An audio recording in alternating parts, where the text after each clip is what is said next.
Bismillahirrahmanirrahim. Assalamualaikum warahmatullahi wabarakatuh. Alhamdulillahirabbil alamin. Tsumma salatu wassalamu ala Rasulillah. Sedang jamaah salat Isya dan insyaallah salat tarawih yang insyaallah sama-sama dimuliakan Allah Subhanahu wa taala. Saya izin buka masker, Bapak Ibu.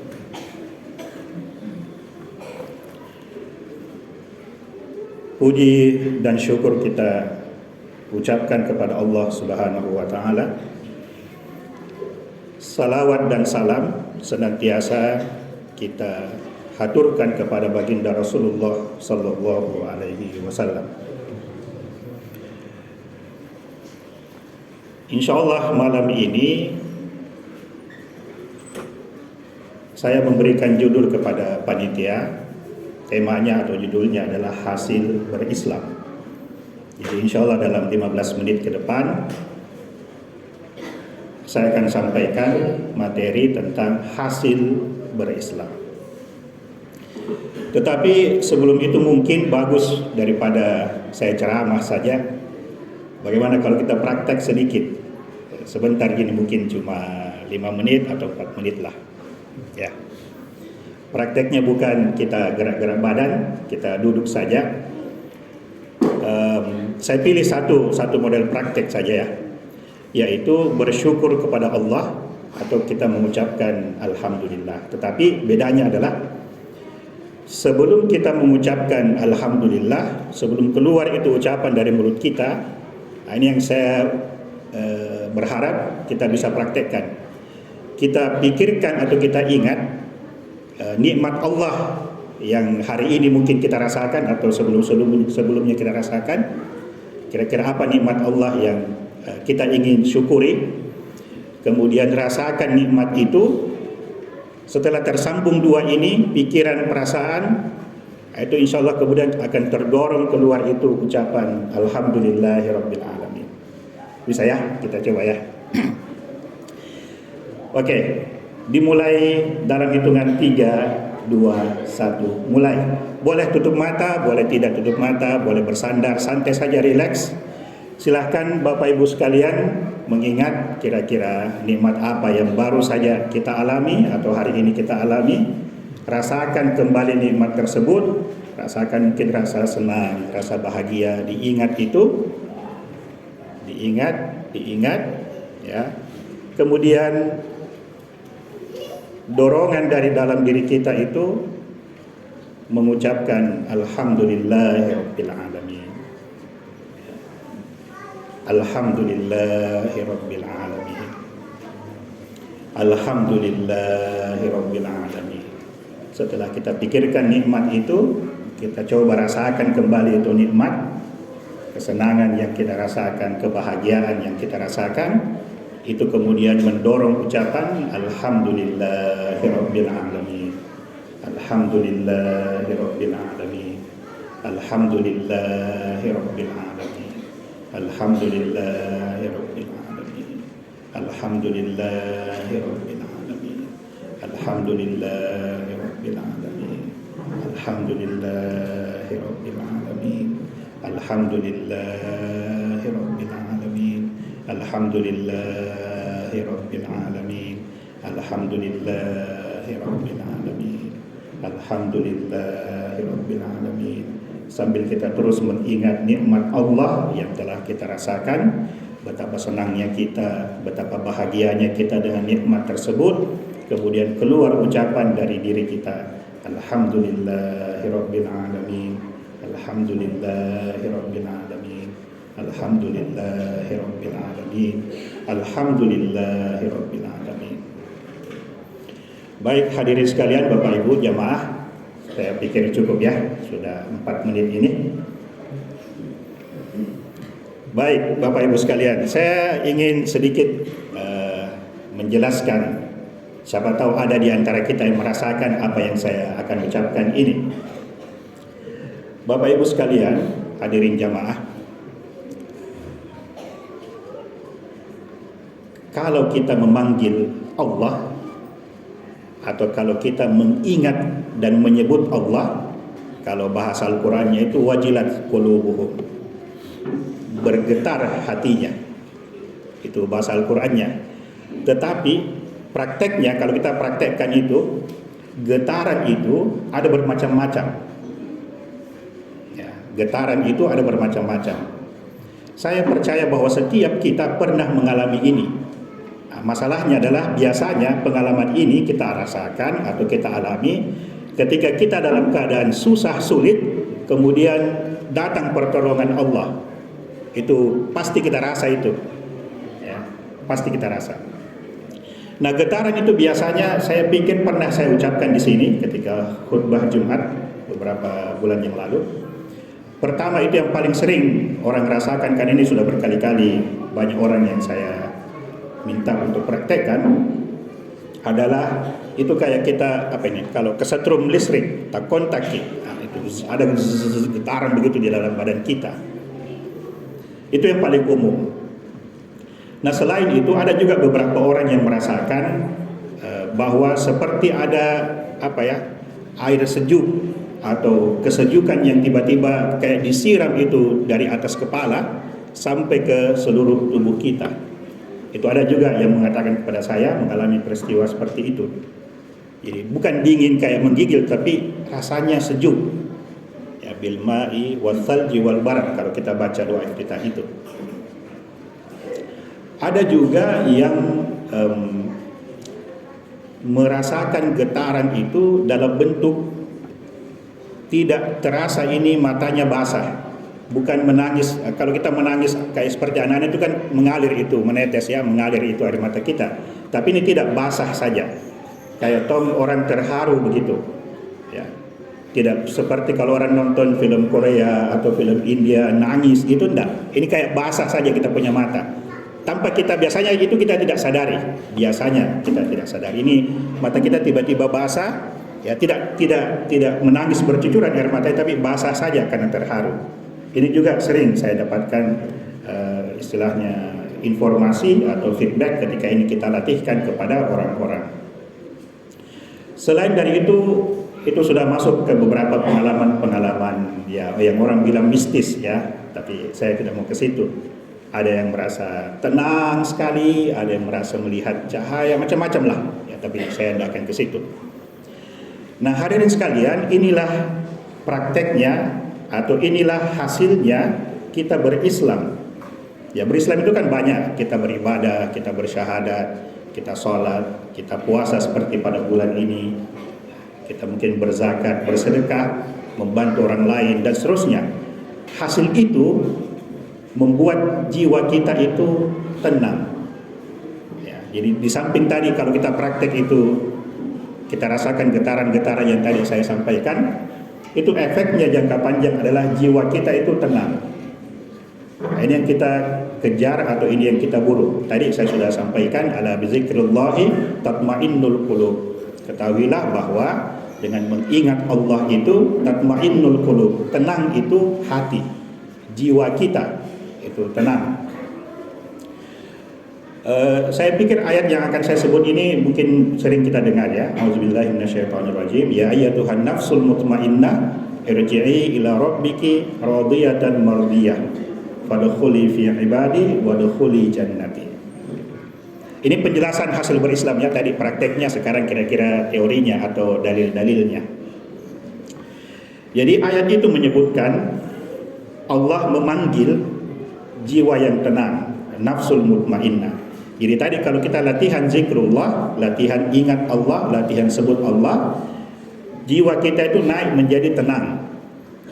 Nah, setelah jiwa kita tenang, kita naik ke posisi ridha. Ridha itu secara sederhana maksudnya begini: kita senang dengan apapun yang Allah tetapkan bagi kita.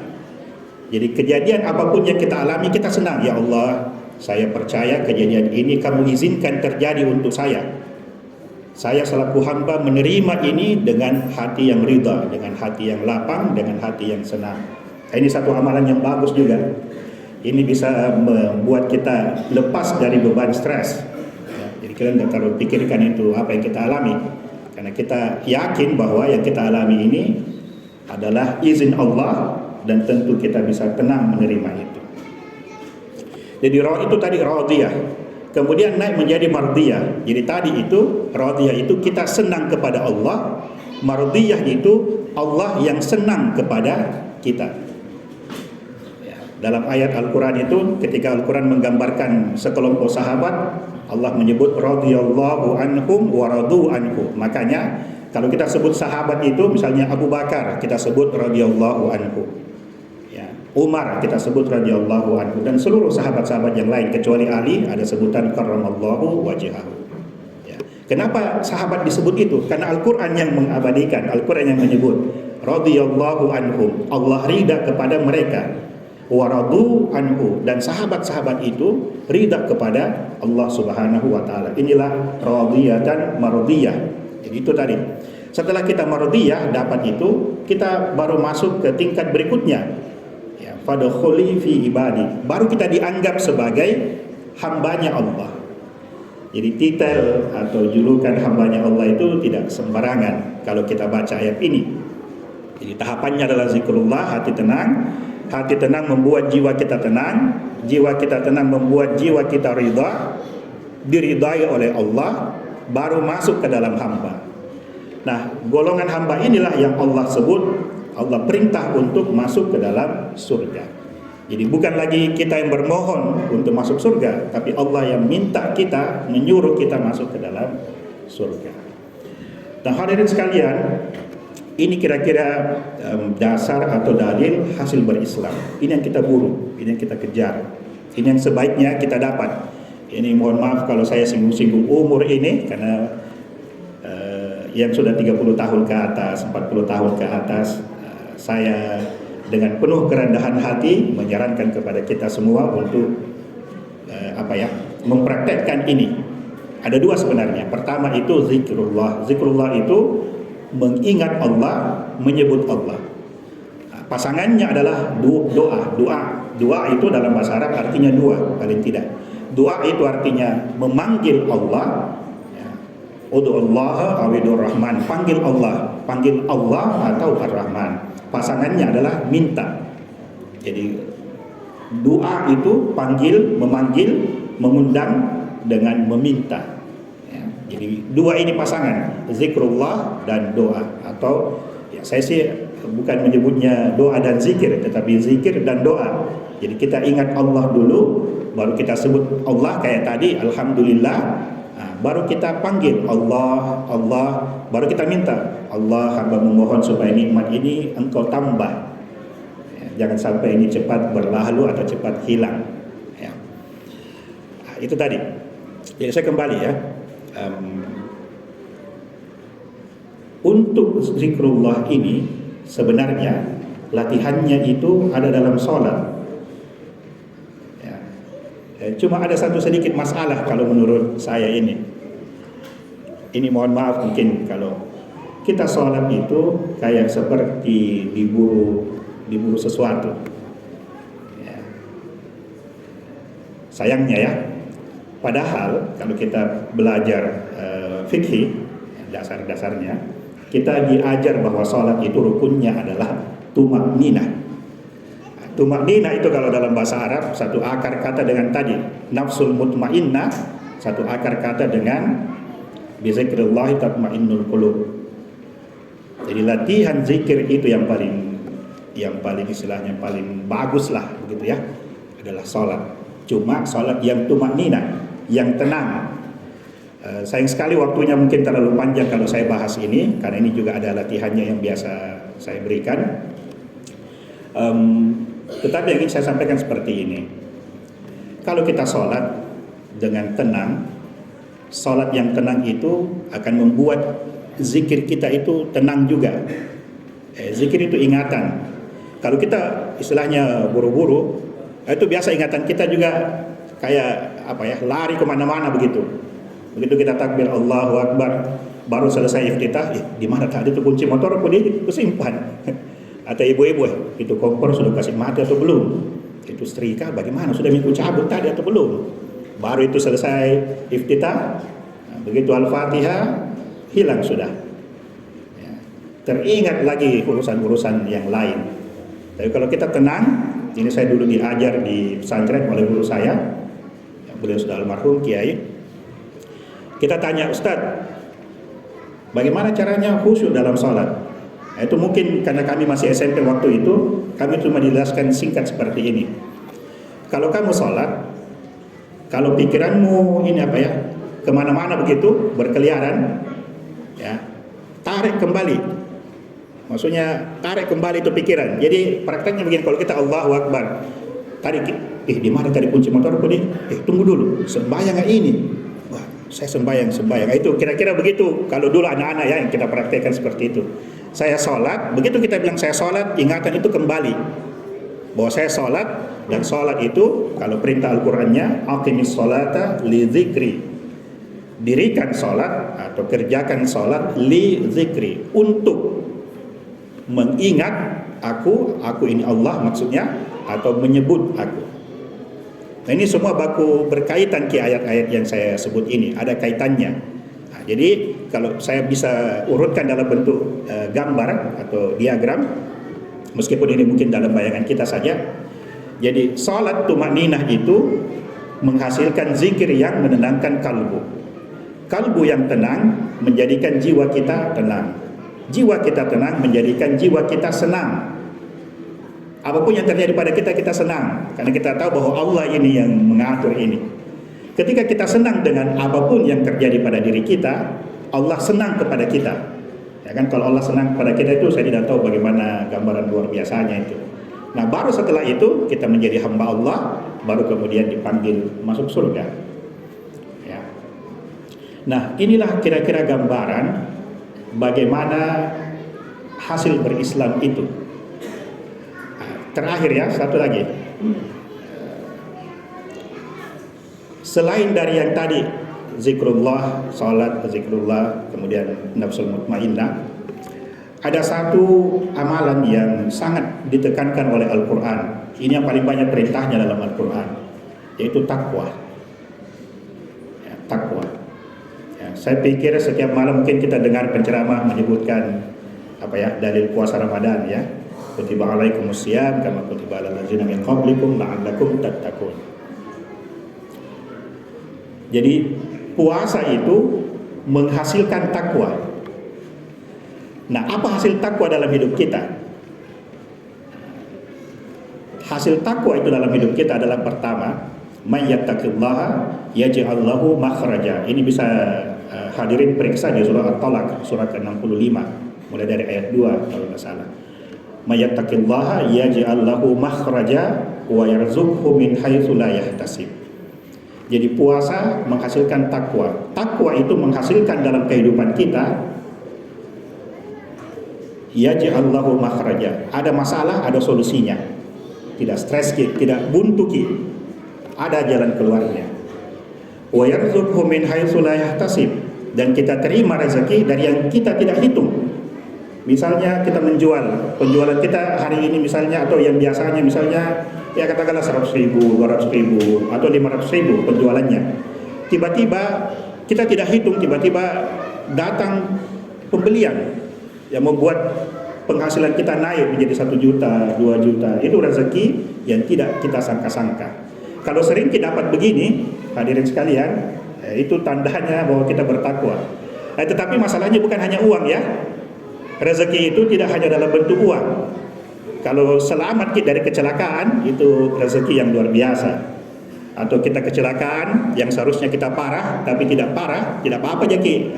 Itu rezeki yang luar biasa. Kesehatan juga begitu. Kalau kita sehat, itu rezeki yang luar biasa. Apalagi hasil dari takwa itu. Di ayat setelahnya itu, yaj'allahu min amrihi yusra. Urusan kita itu mudah. Ya, mudah. Atau kalaupun ada susah-susah, sedikit di susahnya, atau tidak lama susahnya. Ya. Nah, inilah hadirin sekalian hasil dari berislam. Jadi tadi itu nafsul mutmainnah menjelang kita wafat. Nah, ketika kita sekarang hidup di dunia ini, hasilnya itu tadi, ya, rezeki yang tidak disangka-sangka, jalan keluar dari solusi ada masalah, urusan-urusan kita mudah. Bahkan di ayat berikutnya, yukaffir anhum sayyi'atihim. Kejelekan-kejelekan kita itu ditutupi, ya, atau dihapus Allah Subhanahu wa taala. Nah, terakhir hadirin sekalian, takwa inilah yang Allah terima. Saya ulangi ini sebelum menutup. Takwa inilah yang Allah terima. Jadi mohon maaf, bukan sembahyang tak, tapi bukan puasa tak, dan bukan sedekah tak, tapi takwa tak. Di mana dalilnya? Itu kalau kita berada di bulan berada di Idul Adha, kemungkinan kita akan dengar potongan ayat yang saya akan bacakan ini. Innallaha la yanaluhu muha wala dima'uha walakin yanaluhu taqwa. Terjemahan bebasnya seperti ini. Innallaha, sesungguhnya Allah, la yanal, tidak menerima atau tidak sampai kepadanya, luhumuha, daging-dagingnya, wala dima'uha, dan bukan pula yang sampai kepada Allah atau yang Allah terima itu darah-darahnya. Ini konteksnya penyembelihan hewan kurban. Walakin, tetapi yanaluhu taqwa, yang Allah terima itu adalah takwa. Nah, ini dalilnya hadirin sekalian. Ya, jadi mohon sebisa mungkin itu tadi kita zikrullah supaya tenang jiwa tak ketika kita menghadap Allah meninggal, mudah-mudahan dalam keadaan husnul khatimah. Dan hidup kita di dunia ini itu tadi, takwa menghasilkan hidup yang enak, hidup yang nyaman. Ya, meskipun bagi orang lain kelihatan biasa-biasa saja, ya, tapi hidup kita insya Allah aman, tenang, tentram, ya, segala urusan lancar. Meskipun kita bukan orang kaya, kita bukan pejabat, kita bukan orang yang dianggap hebat, tapi hidup kita tenang. Dan terakhir, yang Allah terima itu adalah takwa kita. Jadi mohon ini diperhatikan. Demikian hadirin sedang jamaah Isya yang sama-sama Allah insya Allah muliakan. Saya memohon maaf kalau ada hal-hal yang kurang berkenan, dan juga mungkin mohon maaf kalau ini terlalu lama ceramahnya, karena saya berusaha bicara pelan-pelan supaya mudah-mudahan bisa ditangkap meskipun tidak banyak, ya. Terima kasih sekali lagi. Wallahu waliyul muttaqin. Assalamualaikum warahmatullahi wabarakatuh.